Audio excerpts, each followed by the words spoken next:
제가 얼마 전에 소개해드린 도올 선생님의 신작 통일 청춘을 말하다에 도올 선생님께서 곽정과 양강 이야기를 하신 부분이 나옵니다. 유시민 이사장과 김정은에 대해 이야기하시다가 갑자기 김정은이 곽정에 가까울까요? 아니면 양강에 가까울까요? 이런 질문을 하셨는데요. 곽정과 양강은 홍콩에서 활동한 소설가 김용이 쓴 사조 영웅전에 나오는 두 주인공의 이름입니다. 우리나라 만화가게나 책 대여점에 많이 꽂혀있던 무협지 영웅문 시리즈의 첫 번째 책인데요. 원래는 사조 3부곡이라고 해서 사조 영웅전, 신조협녀, 의천도룡기 이렇게 3부작으로 이어지는 이야기입니다. 저는 무협 만화는 많이 봤어도 무협지 소설을 읽은 적이 없었는데 이번에 사조 영웅전 드라마를 통해서 이 작품을 접하고 책으로도 읽어보게 됐는데요.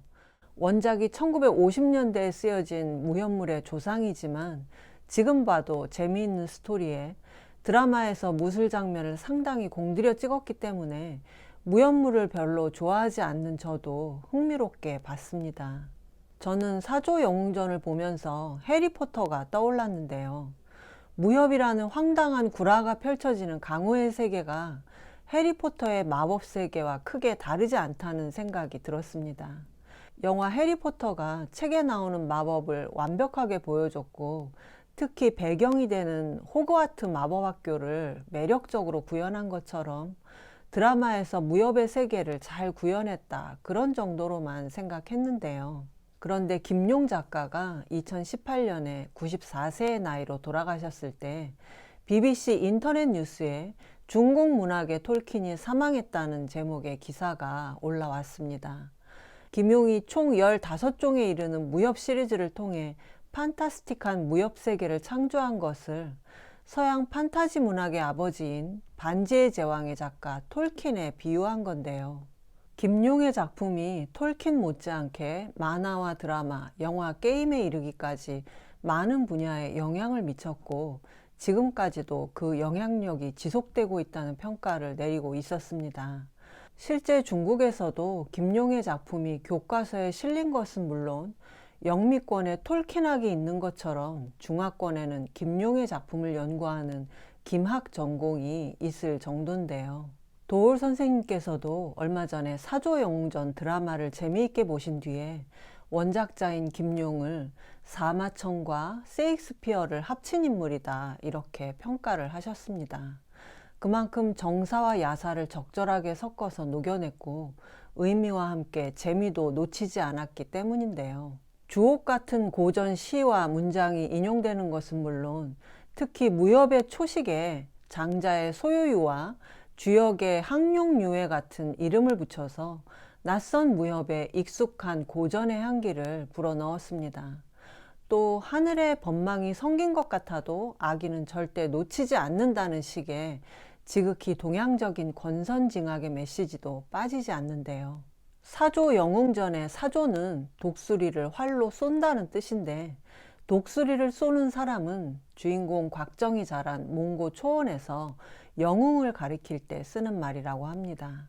그래서 영문 제목이 The Legend of the Condor Heroes인데요.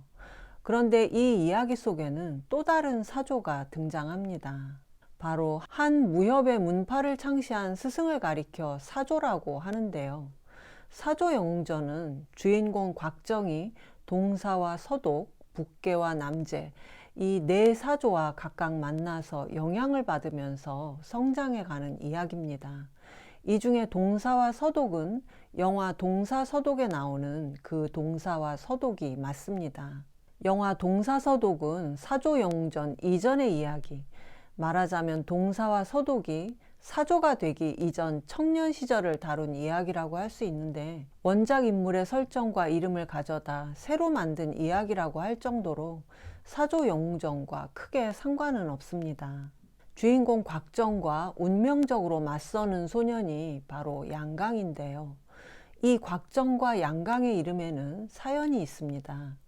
송나라가 만주족 금나라의 침입을 받아서 수도 개봉을 뺏기고 휘종과 흠종 황제를 비롯한 귀족 3,000명이 하얼빈까지 포로로 끌려간 충격적인 역사적 사건을 정강지변이라고 하는데요. 이 사건이 일어난 시기에 송나라 연호가 정강이어서 그렇게 부릅니다. 작품의 배경은 정강지변이 일어난 지 한 60년이 지난 후인데요. 남송의 현실에 분개하는 강호의 두 의협이 역시 금나라에 대항하는 황금지사인 전진교 도사에게 아직 뱃속에 있는 아들들의 이름을 부탁해서 받은 이름이 각각 정과 강이어서 곽정과 양강이라는 이름이 탄생하게 됐는데요. 치욕적인 정강지변을 잊지 말라는 의미였습니다. 그런데 곽정과 양강이 태어나기도 전에 두 아버지는 금나라와 결탁한 송나라 관군에 의해 죽습니다. 곽정의 어머니는 도망친 끝에 몽고 초원에서 곽정을 낳아 길렀고, 그래서 곽정은 자유로운 초원의 용사로 자라나 아직 몽고를 통일하기 이전에 징기스칸과 인연을 맺게 됩니다. 한편 금나라 황족에게 납치된 양강의 어머니는 금나라 황궁에서 양강을 낳았고, 양강은 금나라 왕자로 자라게 되는데요. 양강은 친아버지의 죽음의 진실에 대해 알고 난 이후에도 금나라 황족의 지위를 잃는 것이 두려워서 송나라를 배신하고 친금의 행적을 보입니다. 앞서 도올 선생님께서 김정은이 곽정에 가까운 인물일까, 양강에 가까운 인물일까를 질문하셨다고 했는데요. 도올 선생님은 김정은을 금나라의 궁중 암투 속에서 자라난 귀공자 양강보다는 몽고 초원에서 소박하게 자라난 곽정과 같은 인물로 보셨습니다. 김정은이 북한의 왕궁 속에서 좁은 경험에 갇혀 지내지 않고 스위스 베른에서 평범한 사춘기를 보낸 점을 높이 평가하셨던 건데요. 그런데 남송 사람들이 금나라에 느끼는 감정이 우리가 일제강점기 치하에서 일본 사람들에게 가졌던 감정과 똑같다고 할 만큼 이야기 전체에 민족주의적인 대의가 흐르고 있는 부분이 흥미로웠습니다. 강호 무인들의 황금투쟁이 항일 독립지사의 모습과 겹쳐졌는데요. 이 남송 시기에 주자의 주자학이 완성됐기 때문에 군사력을 길러서 언젠가는 금나라에 빼앗긴 황하유역의 땅을 되찾을 것을 주장한 주전파였던 주자를 이해하는 데도 도움이 됐습니다. 그리고 제가 깜짝 놀란 것은 주요 인물 캐릭터의 독창성 때문인데요. 곽정의 배필이 되는 여주인공 황룡의 캐릭터는 물론 여러 사조들과 영웅들이 가진 괴팍한 개성들과 사연들이 마치 그리스 로마 신화에 나오는 신들이 인간적인 약점이 있기 때문에 더 매력적인 것처럼 70년이 지난 지금 봐도 여전히 독창적인 개성이 살아있었습니다. 제가 운 좋게도 사조영웅전 드라마를 본 이후에 신조협녀를 이어서 보게 됐는데요. 다음 시간에는 신조협녀를 소개해 드리겠습니다.